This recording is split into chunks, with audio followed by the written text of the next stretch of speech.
Nous parlons de réalité ou vérité. Il y a beaucoup de gens qui se posent la question pourquoi je suis sur terre. Il est important de regarder comme Dieu nous regarde. Parce que le Seigneur, Dieu le dit à Jérémie, avant que tu ne sois dans le ventre de ta mère, je t'avais choisi. Il y a même beaucoup de gens qui ont des problèmes avec leur propre image. Aujourd'hui, beaucoup d'hommes passent à côté du plan de Dieu pour leur vie. Il y a un miroir dans la parole de Dieu. Il y a beaucoup de gens qui souffrent dans leur vie parce qu'ils vivent les réalités, mais ils ne vivent pas les vérités de la parole. Tous les chrétiens sont de grands hommes. Il n'y a pas une seule personne pour laquelle le Seigneur a fait un plan médiocre. Mais le diable est venu et il a changé notre vision de nous-mêmes. Il est important que nous puissions changer notre vision de nous-mêmes. Quand tu reçois le Seigneur, nous avons perdu l'image de Dieu avec le péché. Nous ne pouvons plus jamais nous regarder comme Dieu nous voit. C'est-à-dire Dieu ne voit plus son image en nous, car tous sont péchés et sont privés de la gloire de Dieu. La gloire de Dieu, nous voulons la récupérer dans la nouvelle naissance. La nouvelle naissance, accepter Jésus dans sa vie a une valeur beaucoup plus élevée que nous l'avons jamais entendu dans nos prédications. Naître de nouveau a tellement de valeur. La nature divine est créatrice. Nous sommes créés, c'est-à-dire que lorsque nous devenons enfants de Dieu, nous récupérons l'image de Dieu. La nature divine revient en nous. Il nous donne sa nature. Vous êtes à l'image de Dieu. Donnez la vie là où il y a la mort. Tout ce que tu lieras sur la terre sera lié. Tout ce que tu délieras sera délié. En tant qu'enfant de Dieu, n'amenez pas votre domination sur les hommes. Notre domination n'est pas sur les hommes. Jésus n'a jamais dominé sur les hommes. Quand nous portons les lunettes de Dieu, la vérité de la parole dit que tu es un enfant de Dieu. Nous qui sommes ses enfants. Il dit, ne vous inquiétez pas de ce que vous allez manger ni de ce que vous allez boire. C'est un pouvoir d'être un enfant de Dieu. Être un enfant de Dieu nous donne des droits pour réclamer des choses à Dieu, pour parler à Dieu, pour chercher avec Dieu des choses que nous ne pouvions pas posséder avant d'être enfant de Dieu. Il est encore temps pour vous de donner réellement votre vie à Jésus-Christ. Un enfant a des droits, mais un enfant a aussi des devoirs envers son père. Dans ton esprit, à quelle famille tu appartiens? Moi, j'appartiens à la famille des enfants de Dieu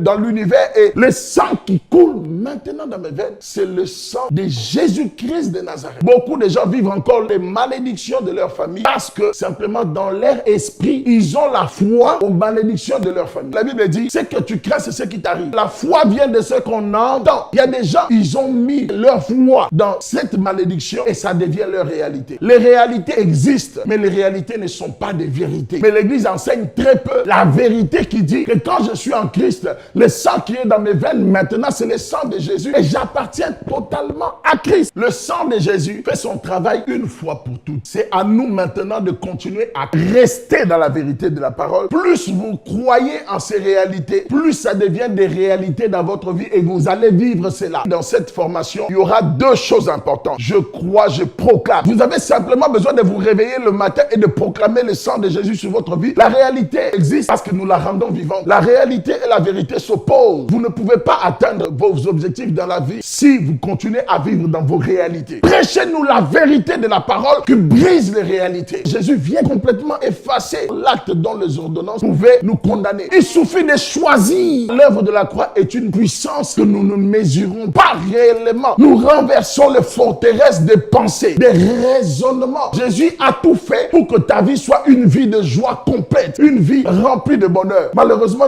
les chrétiens ne reçoivent pas cette vie. On a du mal à cause des forteresses, à cause des réalités que nous avons acceptées. La vérité de la parole fait de nous des sacrificateurs et des prêtres. Qu'est-ce que vous devenez avec Dieu? Les gens ne savent pas définir parce que l'Église, c'est le pasteur. La Bible dit, il a fait de nous un royaume de sacrificateurs. Un sacrificateur, c'est quelqu'un qui vient faire un service pour Dieu. Quelle que soit la réalité de vos vies, quelle que soit la réalité de ce que votre entourage vous dit que vous êtes, quelle que soit la place même qu'on vous donne dans l'Église, quelle que soit la place qu'on vous donne même dans la société, dans votre entourage, partout où vous êtes, Dieu dans ses lunettes, il vous regarde, il voit un sacrificateur. Un prêtre, Dieu voit quelqu'un qui est consacré pour lui. Le mot consacré veut dire être mis à part pour quelque chose. Nous sommes co-héritiers. Dans les lunettes de Dieu, Dieu te regarde comme un co-héritier de Christ. Tout ce qui est à son Fils t'appartient. Nous sommes bénis de toutes sortes de bénédictions dans le lieu céleste. Nous sommes assis avec le Christ dans le lieu céleste. Nous vivons des vies médiocres simplement parce que nous nous regardons avec les yeux que la société nous a donnés. Si vous attendez de sentir le pardon pour arriver à pardonner, ça veut dire que vous vivez toujours dans les réalités. La vérité de la parole de Dieu, c'est que le pardon, c'est maintenant. L'amour n'est pas un sentiment. L'amour est d'abord une vérité que je dois choisir. Les sentiments suivent l'amour. Notre manière de pardonner va définir la manière dont Dieu va nous pardonner. pardonné. La récompense est beaucoup plus élevée, beaucoup plus grande pour les personnes qui obéissent à Dieu quand le cœur n'est pas d'accord. La seule chose qui peut être bizarre pour toi, quand tu demandes que Dieu te dise, je ne te donne pas. Le Seigneur veut vous enlever de la puissance de toutes les réalités que vous avez vécues. En tant qu'enfant de Dieu, on doit se déconnecter de cette réalité de la terre. Tu ne peux pas comprendre comment Dieu pense. La vision de Dieu pour toi, si tu continues à rester dans les réalités. La Bible dit, vous connaîtrez la vérité et la vérité vous rendra libre. Je n'ai pas vu. La vérité, c'est une manière de penser. C'est la manière de penser de Dieu. Dieu te montre ce que lui, il a prévu dans ses lunettes. Mais toi, dans ta réalité, tu vois, c'est pas possible. Comment Dieu peut faire ça avec moi? Jésus a réellement déchiré et effacé l'acte dont les ordonnances vous condamnent. Vous devez mettre votre foi dans la vérité de la parole, vous concentrer dessus et cela va changer complètement toute l'histoire de votre vie. Dieu veut que nous puissions marcher avec le Saint-Esprit. Il est important de savoir une chose. La foi, c'est comme un muscle. Plus je l'exerce, plus la foi grandit. Ce n'est pas la taille de la foi qui importe, c'est la foi. Que Dieu vous bénisse abondamment. Nous sommes à notre formation de la destinée. Maintenant, c'est tous les dimanches à 17h et tous les vendredis à 17h. Donc, partagez avec vos amis. Dites à vos amis de se connecter, de vous connecter. Que Dieu vous bénisse dans vos maisons. Vous qui nous avez suivis de partout, que Dieu vous bénisse abondamment.